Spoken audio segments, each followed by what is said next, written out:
உங்களுக்கு சர்க்கரை வியாதி இருக்குதா? சர்க்கரை வியாதிக்காக டேப்லெட்டு, இன்சுலினு, சூதனம், லேகியம் நிறைய விஷயத்தை எடுத்து சாப்பிட்டு குணம் ஆகலன்ற ஒரு பிரச்சனை இருக்குதா? சரி, இது எப்படி கிளியர் பண்ணலாம் அப்படின்ற ஒரு சின்ன லிங்கை இந்த விஷயத்தில் நான் உங்களுக்கு ஷேர் பண்ணுறேன். கரெக்டாக ஃபாலோ பண்ணுங்கள்.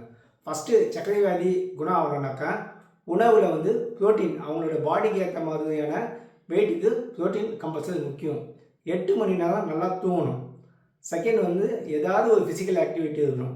அது எக்ஸசைஸாக இருக்கலாம், இல்லாட்டி வாக்கிங், ஜாக்கிங், ஏதாவது வீட்டில் இருக்கக்கூடிய வேலைகளாக இருக்கலாம். அடுத்தது பார்த்திங்கன்னா உடலுக்கு ஏற்ற மாதிரியும் உழைப்புக்கு ஏற்ற மாதிரியும் நல்லா தண்ணி குடிக்கணும். இதெல்லாம் முடிச்சுட்டு அவங்களுடைய மன ஆரோக்கியத்துக்கு யோகாவோ மூச்சு பயிற்சியோ இந்த மாதிரியான விஷயங்களை பண்ணணும். அதெல்லாம் பண்ணிவிட்டு கொஞ்சம் புன்னகையோட மன அழுத்தம், டிப்ரெஷன் இல்லாமல் இருக்கணும். இதெல்லாம் கண்டினியூ பண்ணிவிட்டு நான் சொல்லக்கூடிய டயட் சார்ட் நீங்கள் ஃபாலோ பண்ணிங்கனாக்கா சீக்கிரமாக உள்ளேருந்து வெளியே வரலாம். எனக்கு கமெண்டில் டயட்னு பண்ணுங்கள், ப்ளே பண்ணிக்கலாம். நன்றி.